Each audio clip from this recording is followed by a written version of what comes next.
शुक्रिया madam speaker. नहमदु व नसल्ली अला रसूलिल करीम, अम्मा बाद, फ़ाऊज़ु बिल्लाहि मिनश शैतानिर रजीम, बिस्मिल्लाहिर रहमानिर रहीम, इय्याका नअबुदु व इय्याका नस्तईन। मैडम कुंडी साहब ने बड़ी बेहतरीन बातें की, आइडियल बातें की, लेकिन अफसोस ये है कि हमारा ज़मीर नहीं मानता एक इल्लीजिटिमेट गवर्नमेंट जो है वो हम किस तरह एक्सेप्ट करें। आप बार बार आइन के रेफरेंसेस देते होते हैं। मुझे आप ये बताएं कि आपका एक पार्लिमानी निज़ाम है, एक जमहूरियत, एक जमहूरी सोसाइटी में, एक जमहूरी स्टेट में ये गुंजाइश है कि वहाँ पे एक या एक से ज़्यादा पॉलिटिकल पार्टीज़ जो हैं वो इलेक्शन चोरी करें, और चोरी भी इस बोंडे अंदाज से करें कि उनके लीडरशिप जो है वो अपनी सीटी भी ना जीत सकें, लेकिन उसके बावजूद भी आप एक पॉपुलर जमात को ये उनसे डिमांड करें कि इनको आप एक्सेप्ट करें, इनकी गवर्नमेंट इल्लीजिटिमेट गवर्नमेंट जो है वो आप एक्सेप्ट करें, इनके साथ निगोशिएशन करें। तो मेरे ख्याल में सारा मामला यहाँ फंसा हुआ है। खान साहब की लड़ाई यही है कि हम चाह रहे हैं, खान साहब चाह रहे हैं कि इस मुल्क में रूल ऑफ लॉ हो, सुपरमेसी ऑफ द कॉन्स्टिट्यूशन हो, इस मुल्क के इदारे, इस मुल्क की फॉरेन पॉलिसी, इस मुल्क की दाखिला पॉलिसी जो है वो सिर्फ़ और सिर्फ अपने अवाम के इंटरेस्ट की खातिर हो, वो किसी फॉरेन पावर को खुश करने की खातिर ना हो। तो मैडम स्पीकर, मेरे ख्याल में पाकिस्तान की तमाम जो पॉपुलेशन है वो इस बात के ऊपर कन्विंस है कि इनफ इज़ इनफ, बहुत हो चुका। मैडम साहिबा, मैं बात करना चाहूँगा, चूँकि मौका नहीं मिला, डीजी साहब पे दर पे सियासी प्रेस कॉन्फ्रेंसेस करते होते हैं और उसमें उनका टारगेट जो है वो सिर्फ़ और सिर्फ पाकिस्तान तहरीक इंसाफ, खैबर पख्तूनख्वा की गवर्नमेंट, हमारे चीफ मिनिस्टर साहब और हमारे कायद जनाब इमरान खान साहब होते हैं। और वो कोशिश करते हैं कि वो किसी न किसी तरीके से बयानियाँ बनाएं, हमारे ख़िलाफ़ बयानियाँ बनाएं और अपने हक में बयानियाँ बनाएं। तो मेरे ख्याल में बयानियाँ जो हैं वो ना बातों से बनता है। अगर आप 3-3 घंटे भी प्रेस कॉन्फ्रेंसेस करते हैं और आप आखिर में जो हैं वो लान तान का शिकार होते हैं, तो मेरे ख्याल में इस चीज़ से आप गुरेज करिए, हमारा उनको मशवरा है। मैडम स्पीकर, जो इस मुल्क की फ्लैग कैरियर पीआईए के साथ किया गया पिछले महीने में, वो मेरे ख्याल में बड़ा अफसोसनाक है। और मैं ये समझता हूँ कि अगर इसके बाद अल्लाह खैर करे बड़े साने ना हो तो 2026 के सानियों में सबसे बड़ा सानिया होगा कि वो कॉरपोरेशन जिसने गल्फ कंट्रीज की बड़ी बड़ी कॉरपोरेशन खड़ी की, उस पीआईए को जो है वो नीलाम किया गया और इतने जालिमाना तरीके से इन अली बाबा 40 चोरों ने नीलाम किया कि बंदा चोरी का माल भी इस तरीके से नीलाम नहीं करता। एक पीआईए के इंजन की कीमत के ऊपर यानी 10 अरब रुपए पूरे पीआईए को भेजा गया। और उससे ऊपर जुल्म की बात क्या कि उस पीआईए के 650 अरब रुपए वो भी इन अवाम ने अपने जेबों से पे करने, जो कि इनकी नाअहली की वजह से उसके ऊपर लाइबिलिटीज़ हैं। और वो पीआईए जो सिर्फ पिछले फाइनेंशियल ईयर में 26 अरब रुपए मुनाफा कमा चुकी है, और वो अलग बात है कि वो खान साहब के दौर में 126 अरब रुपए जो है वो एक साल में कमा चुकी थी, बावजूद इसके कि कोविड-19 पूरी दुनिया को पता था। मेरे कहने का मकसद ये जनाब स्पीकर कि इस मुल्क में ये हो क्या रहा है, और जिन्होंने खरीदा किस ग्रुप को आगे किया गया, एज आ फ्रंटमैन बनाया गया। और ये मिसालें हमें माजी में भी मिलती हैं, ये पहली दफा इस मुल्क के साथ नहीं हो रहा। माजी में भी एमसीबी बैंक जो है वो सिर्फ और सिर्फ 3 अरब रुपए के ऊपर जो है वो भेजा गया। सबको पता है वो किसके फ्रंटमैन थे, मियां मंशा साहब, वो सैगल ग्रुप जिनको डीजी खान की सीमेंट कंपनी जो है वो भेजी गई, इसी तरह कोहाट सीमेंट। इस तरह मेरे ख्याल में अगर हम गिनते जाएं तो उसके लिए घंटे भी कम है। आपकी डीजी खान सीमेंट फैक्ट्री सिर्फ और सिर्फ 14 करोड़ के ऊपर भेजी गई, जो कि उस टाइम उसकी जमीन की कीमत से भी कम थी। मैडम स्पीकर, और इस पीआईए के स्कैम के पीछे कौन थे वो सबको एक्सपोज हो चुके थे कि उसके पीछे जो कंपनी है वो फौजी फर्टिलाइजर है। फौजी फर्टिलाइजर किन की कंपनी है? जो इस मुल्क का सबसे बड़ा कारोबारी माफिया है। जिस तरह डॉक्टर साहब ने कहा कि इनका फ्रंटियर वर्क्स ऑर्गेनाइजेशन जो है FWO उसको एडवांस में टैक्स जो है वो माफ है। आपको पता है पूरे पाकिस्तान में वर्ल्ड बैंक और एडीबी के फाइनेंसेस जो हैं, जो फाइनेंशियल प्रोजेक्ट हैं, उसमें इनकी बिडिंग जो है वो बैन की गई है। इन FWO और NLC टाइप की जो इनकी कंपनीज है, क्योंकि इनको एडवांस में टैक्स में छूट है। मैडम स्पीकर, ये तो इस मुल्क की तबाही की कहानी है और ये सिलसिला यहाँ पे रुकेगा नहीं बल्कि आगे बढ़ेगा।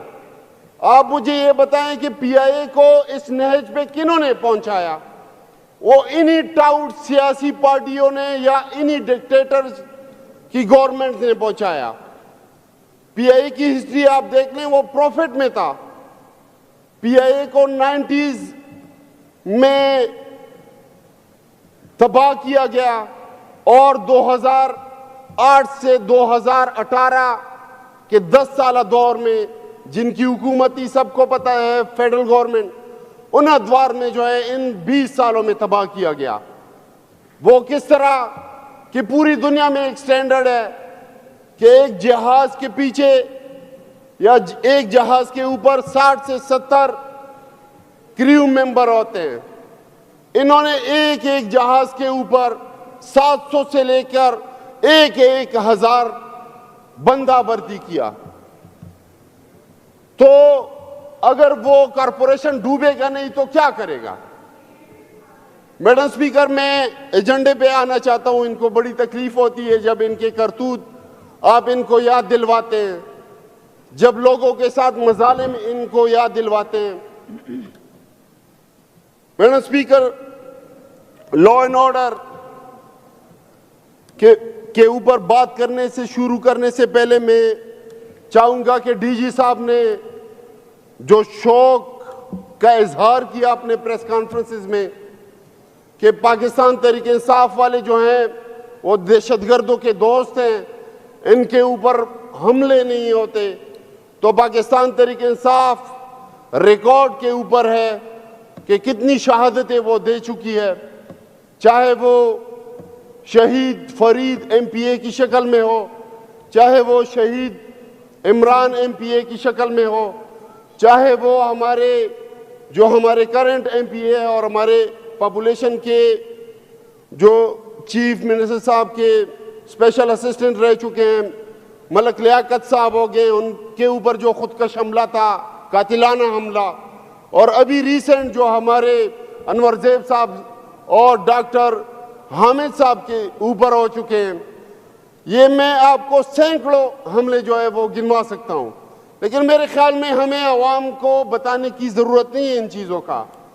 अभी जो रिसेंट हो रहा है तिरा के ऑपरेशन की शक्ल में, मेरे ख्याल में इसके ऊपर पूरे खैबर पख्तूनख्वा की आवाम जो है वो कन्विंस है कि वो सिर्फ और सिर्फ खैबर पख्तूनख्वा की हुकूमत को, चीफ मिनिस्टर जनाब सुहेल अफरीदी साहब को नीचा दिखाने के लिए ये ऑपरेशन का ड्रामा रचाया जा रहा है। वहां पे लोगों को जो है बजोर घरों से निकाला जा रहा है कि आप जाएं यहां से हिजरत करें। वहां पे ये लोग जो है ये सोचे समझे मंसूबे के तहत लाकर आबाद किए गए, उनको सहूलतें दी गई, बॉर्डर्स के ऊपर जो है उनको खुलेआम जो है वो ट्रांसपोर्ट किया गया, सिर्फ और सिर्फ इमरान खान साहब के साथ और इमरान खान साहब के नजरिए को, उनकी वर्कर्स को, उनकी गवर्नमेंट्स को नीचा दिखाने के लिए सब कुछ ये सारा ड्रामा जो है वो रचाया जा रहा है।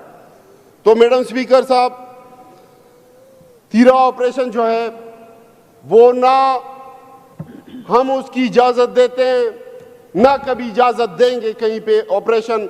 जिस तरह डॉक्टर साहब ने बड़ी तफसील से फरमाया कि 14,000 से ऊपर ये छोटे ऑपरेशन कर चुके हैं और तकरीबन ये 21 बड़े ऑपरेशन कर चुके हैं।